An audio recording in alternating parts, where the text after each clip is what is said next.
Rescatados. Qué lindo lema. Ese es el tema que durante todos estos días nosotros estamos desarrollando, viendo a través de historias, a través de hermosos mensajes como Dios nos rescata, nos rescató, nos rescata en tiempo presente y finalmente nos rescatará de este mundo de pecado. Gracias allí por acompañarnos una vez más. Estamos listos, agradecidos a Dios por este día, por esta bendición que tenemos de estar ahora conectados y de poder estar junto a ti para que podamos orar. Colocamos nuestras cargas en las manos de Dios, colocamos nuestra vida en las manos de Dios y nos alegra tanto de que estés sintonizando a esta hora, lleno de alegría, de bendición, de esperanza y de fortaleza y sobre todo listos para poder aprender sobre las promesas que Dios tiene para nosotros a través de su palabra. ¿Cuáles son los capítulos más felices de toda la Biblia? Se dice que solamente hay 4. ¿Por qué? Porque están los 2 primeros donde hay un mundo perfecto, la creación, y están los 2 últimos donde nuevamente el mundo es perfecto, sin pecado. Resulta que el capítulo 3 abre un paréntesis en la historia bíblica, en la historia de la humanidad. El capítulo 3 es el divisor entre lo perfecto y lo imperfecto, el divisor entre lo hermoso, lo maravilloso que salió de las manos de Dios, lo que creó Dios, y a partir de allí se abre un paréntesis de lágrimas, de heridas, de sufrimiento, de egoísmo, de violencia, de maldad. Es decir, el ser humano se separó de Dios. ¿Cómo apareció el pecado? Realmente es un misterio. Mira, comenzó en el cielo, en un ángel perfecto, un ángel de luz, llamado Lucifer, ángel de luz. Ahora, él no tenía ninguna tentación, ni externa ni interna. Ni externa porque no había enemigo, ni interna porque Dios lo había creado perfecto. Entonces, ¿cómo apareció? Un misterio que será resuelto en la eternidad. ¿Cómo el pecado se trasladó a la tierra? Ahora, el ser humano fue creado perfecto, solo que aquí tenía una breve desventaja porque ya había alguna tentación externa, porque el enemigo ya estaba, ¿verdad? Ya se había rebelado contra Dios. Pero aún así, él se mantenía internamente puro. Él no tenía ese deseo que nosotros tenemos de pecar. Con la entrada del pecado, la situación empeoró. Para que veas cómo el pecado es un virus que avanza. Y hoy que estamos hablando de virus y toda la gente tiene miedo, ser contagiado, ser infectado, y uno hay que tomar precauciones, por supuesto. Pecado es como un virus. Comenzó allá en el cielo, fue expulsado de allá, vino aquí a la tierra y el ser humano se contaminó, se infectó, y a través de Adán y Eva, todos los seres humanos fuimos infectados, solo que ahora tenemos una doble desventaja. Porque no solamente tenemos allí el problema externo, donde hay un enemigo, sino también el problema interno, porque nuestra naturaleza pecaminosa nos induce.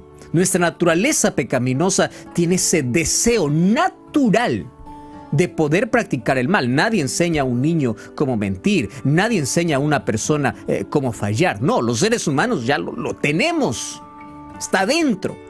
Por eso es que el pecado es una falsa ilusión. Préstame atención a lo que te voy a decir ahora. Es una falsa ilusión. Porque cree que te da placer, pero luego te avienta contra una roca y te quiebras, te destruyes. Y el pecado tiene la capacidad de poder matarnos lentamente. Es un asesino peligroso, más peligroso que cualquier virus y cualquier enfermedad. Los seres humanos, cuando nos sentimos un malestar físico, corremos al médico. Cuando vemos que el problema es grave, nos privamos de alguna cosa, pero muchos ignoran la situación interna. Y eso es peor, porque nos va matando lentamente. Ahora, fíjate una cosa. Es verdad que nosotros tenemos desventajas. Sin embargo, todos tenemos la capacidad de poder elegir. Eso se llama libre albedrío. Dios te dio la libertad, ¿correcto?, de poder caminar en tus deseos pecaminosos o aferrarte a su brazo poderoso, caminar con Cristo y entonces dejar, aplacar, allí no desaparecer por completo, aún porque eso desaparecerá cuando Cristo regrese, pero por lo menos dejar todas aquellos deseos pecaminosos puedan estar allí debilitados, tanto así que no tengan poder sobre el ser humano. Entonces, todos tenemos opciones en la vida. Cuando yo voy a ese capítulo triste que te comenté, que es el capítulo 3 del libro de Génesis, me encanta la primera cosa que Dios hace antes de poder ofrecer la solución al ser humano. Y en esto yo quiero reflexionar contigo hoy. Fíjate, antes de que Dios presente la solución para el problema del pecado, antes de que Dios pueda dar la medicina, la salvación comienza con una pregunta. No te olvides esto porque lo voy a repetir muchas veces. La salvación es un asunto de elección, pero comienza con una pregunta divina donde tiene que haber una respuesta humana. Voy a repetir esto que es importante. Comienza con una pregunta divina, pero que tiene que ver con una respuesta humana. La respuesta no siempre es positiva. La respuesta no es siempre sí, pero siempre comienza con una pregunta divina. Y la pregunta de Dios a cualquier ser humano, desde que el pecado entró y lo comenzó con Adán, comienza así: ¿dónde estás? Dos cosas me llaman la atención. Primero, no es el hombre que busca a Dios cuando peca, es Dios quien busca al hombre. Cuando tú dices yo busqué a Dios, la verdad es que tú te dejaste encontrar por Dios. Y no es que te dejaste encontrar porque Dios sabía dónde estaba, pero tú allí paraste para escuchar la voz de Dios. Entonces, el ser humano no busca de manera natural a Dios. Cuando tú dices, yo me convertí, siento necesidad de Dios, quiero orar, quiero conocer más de Dios, ahora soy restaurado, busqué a Dios. No, es que Dios te buscó. Entonces, ¿cómo ocurrió ese cambio en la vida? ¿O cómo sigue ocurriendo esos milagros en la vida? Porque la salvación en sí es un milagro. ¿Cómo? Con una pregunta. Y la pregunta es, ¿dónde estás? Fíjate, Dios no pregunta a Adán porque él no sabía dónde estaba. Y aquí voy a poner varios ejemplos. Dios no quiere que tú ores porque él no sabe lo que te está sucediendo. Él sabe. Entonces tú te preguntas, ¿y por qué tengo que orar? Lo mismo ocurre acá. Dios no pregunta a Adán, ¿dónde estás? Porque Dios no sabía. Por supuesto que él sabía dónde Adán estaba. El asunto es crear conciencia en el ser humano para que abra los ojos y vea que el lugar donde está no es su lugar. Allí vienen las preguntas de Dios. No porque él no sabe, sino para que tú entiendas que el lugar donde estás no es tu lugar. O sea, ¿a dónde buscaste refugio? ¿Dónde corriste? ¿Dónde buscas soluciones? Cuando todo lo malograste con tus propias manos. Entonces Dios viene y pregunta. No te pregunta porque Él no sabe dónde estás. Te pregunta para que tú seas consciente que donde estás no es tu lugar. Viene Dios y dice, ¿dónde estás? Como si Él no supiera. Y allí aparece la respuesta humana. Ojo, pregunta divina, respuesta humana. No te olvides esta conexión. Pregunta, ¿dónde estás? Aparece Adán y le dice, aquí estoy. Obviamente, Dios sabía dónde estaba. ¿Qué sucedió? Estoy escondido. Qué lindo. Fíjate acá, qué cosa es lo lindo. Reconocer que el lugar donde estamos, en el lugar donde nos hemos refugiado, no es el lugar ideal, pero nosotros buscamos como refugio y nos presentamos ante Dios. Ante el llamado de Dios, ante la voz divina, la respuesta humana es importante. Aquí estoy. ¿Y qué cosa es lo que tienes que expresar? Lo que tienes. Señor, tengo vergüenza, tengo miedo. Y allí Adán expresó, me escondí porque tuve miedo.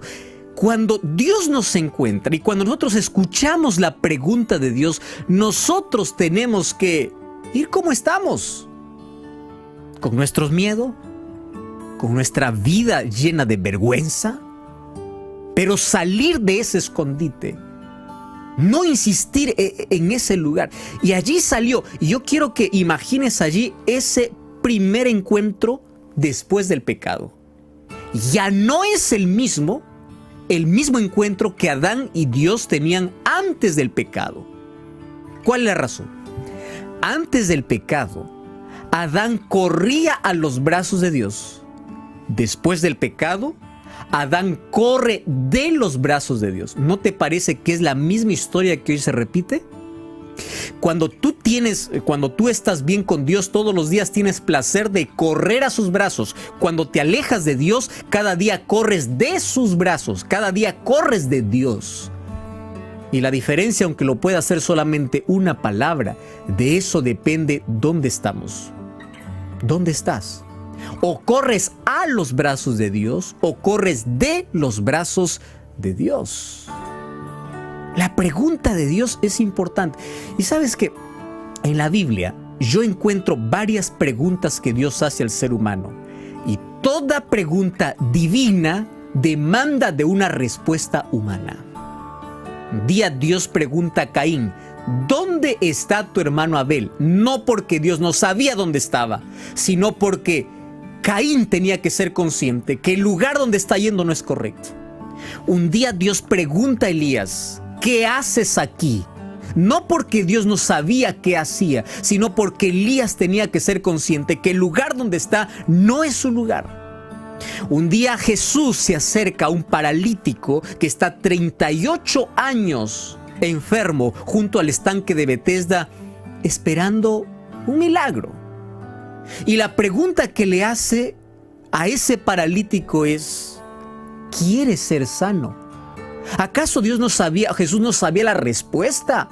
¿Acaso no sabía que el mayor deseo humano cuando está enfermo es la sanidad? Pero antes de que Jesús te ofrezca la salvación, antes de que Dios te muestre el plan, comienza con una pregunta: ¿quieres o no? Por eso es que el plan de salvación es presentado de manera clara, auténtica a las personas que quieren. Es por eso que cuando Jesús contaba las parábolas del reino, no todos lo entendían. ¿Por qué no lo entendían? Porque no todos estaban interesados en el reino. Entonces, yo te hago una pregunta simple, no es la misma pregunta de Dios. ¿Tú quieres entender? ¿Tú quieres ser encontrado? ¿Dónde estás? ¿Estás dispuesto a dar una respuesta positiva ante la pregunta que Dios te hace? Entonces, si es así, tus ojos se van a abrir y tú vas a conocer mejor el plan de salvación. Ahora, ¿qué cosa ocurre? El capítulo 3, versículo 24.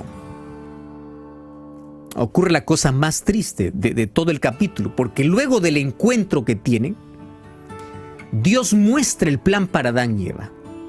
Fíjate así, versículo 15, encontramos el primer evangelio.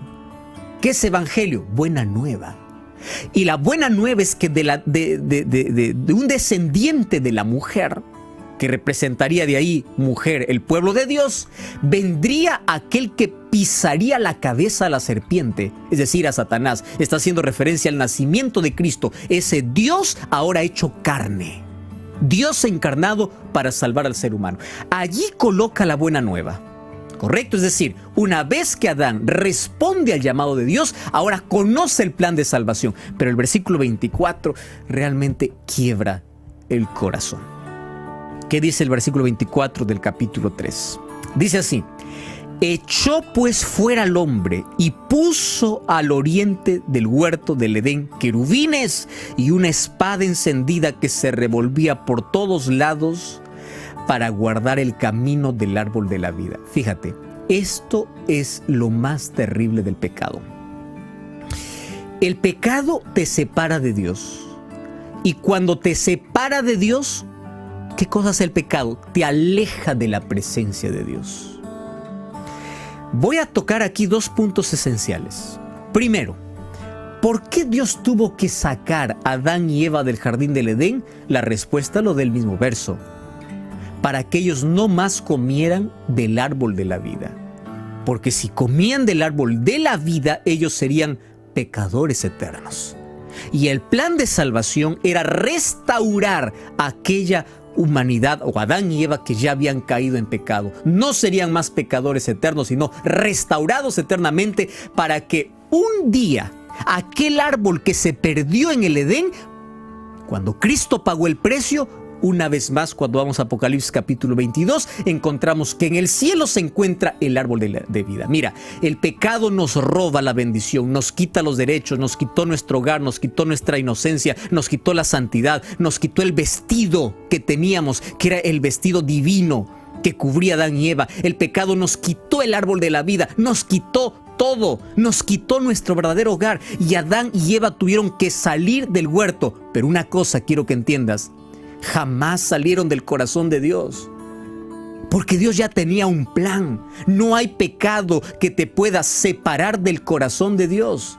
Tú puedes sentirte aislado en la vida, puedes sentirte abandonado, puedes correr al lugar que quieras, puedes esconderte donde quieras, pero siempre estarás en el corazón de Dios. Puedes intentar huir lejos, puedes rebelarte contra Dios, rebelarte contra la iglesia, puedes decir lo que quieras, pero nunca saldrás del corazón de Dios, porque nadie puede entender cómo Dios puede amar aun cuando tú lo hieres.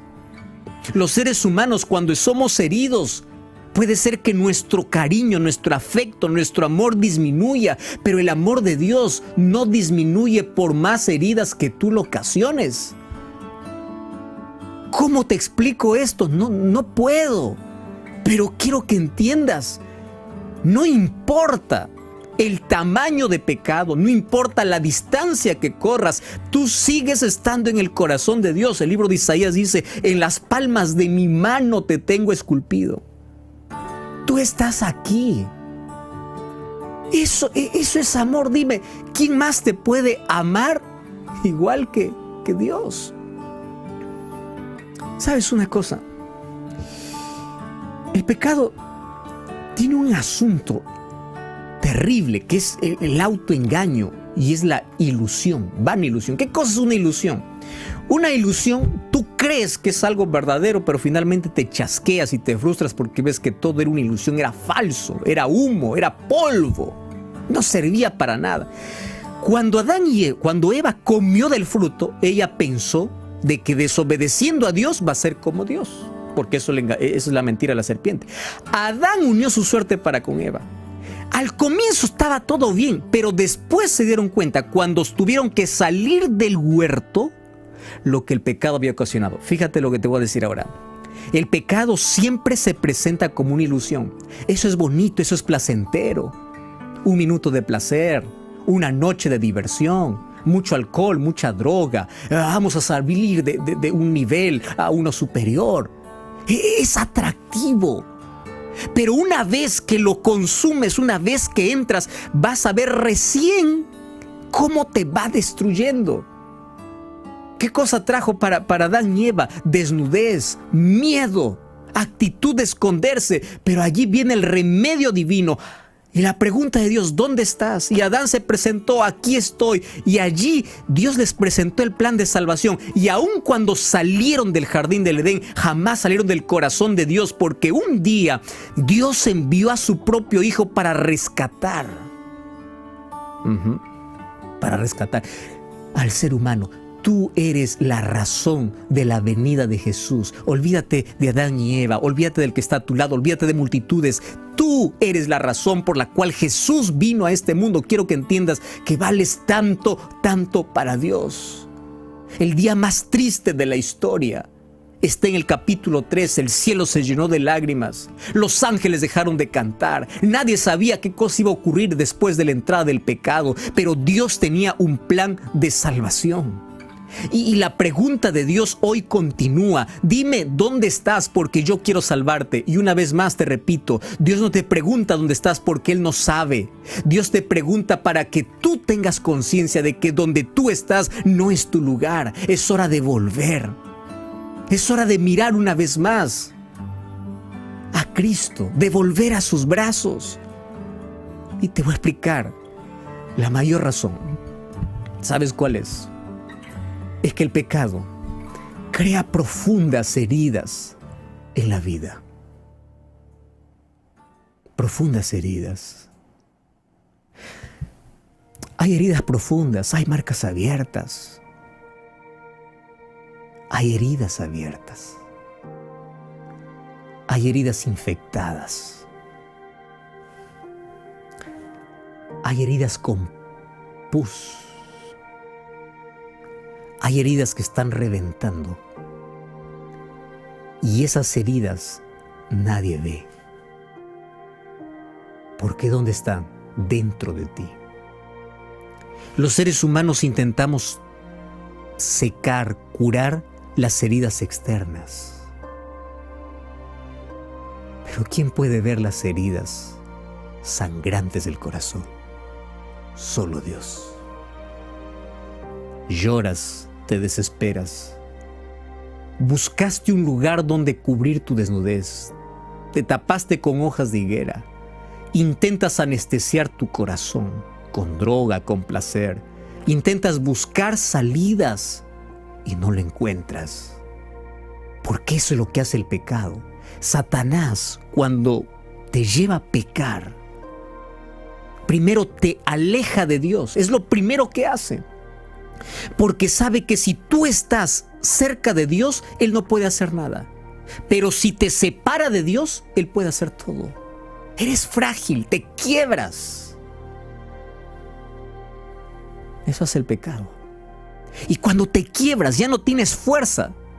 Pecado es como un veneno que no mata instantáneamente. Primero te hace sufrir, primero te revuelca en la vida, en la arena del fracaso, en la arena de las lágrimas, de la decepción, del dolor. Y cuando estás allí, muriendo lentamente, Satanás aplaude porque consiguió alejarte de Dios y mueres cada día. Murieron tu sonrisa, murieron tus planes, murieron tus sueños. Te miras frente a un espejo, estás muriendo. Hay espejo para ver el rostro físico, pero no hay un espejo para ver el alma. Cuando hablo de alma estoy hablando de la parte interna, porque alma en sí somos el ser humano completo, todo, la parte física, mental y espiritual. Pero no hay un espejo para ver lo interior, que está seco, que está lleno de heridas, que nos ocasiona el pecado. Y la voz de Jesús aún resuena. ¿Dónde estás? Porque Él quiere sacarte de donde tú estás. Porque Él tiene un plan mejor para tu vida. Porque Él sabe cómo restaurarte. Porque Él sabe cómo curar tus heridas. Él sabe qué hacer. Dime dónde estás. Probablemente el lugar donde estás no es el lugar correcto. Solo escucha la voz de Dios y da un paso de fe y decide volver. Y lo primero que Dios hará en ti es curar tus heridas, cerrarlas. Y a partir de allí comenzarás a mirar la vida de otra manera. A partir de allí sabrás que vale la pena vivir con Jesús. A partir de allí serás diferente. ¿Quieres escuchar la voz de Dios? Escribe aquí abajo: yo escucho la voz de Dios. Yo quiero salir de mi situación. Yo quiero volver a los brazos de Jesús. Cierra tus ojos, quiero orar. Querido Dios, toma nuestro corazón lleno de heridas. Nos alejamos de ti y nos colocamos en el camino, en el terreno de la muerte. Y morimos lentamente. Y no sabemos más qué hacer. Y nos desesperamos. Y queremos solucionar con nuestras propias manos. Queremos curar nuestras propias heridas y no podemos. Algunas de ellas ya están infectadas. Por afuera puede estar todo lindo, pero por adentro está todo podrido. Por afuera hay un rostro limpio. Por adentro hay un cadáver espiritual. Mas hoy escuchamos tu voz y queremos volver a tus brazos. No más queremos estar en el terreno destructivo de la muerte. Corremos a ti, porque solamente tú puedes darnos la salida. Toma nuestro corazón, colocamos nuestra vida, escuchamos tu voz y aceptamos a Jesús como nuestro Redentor. En el nombre de Jesús. Amén.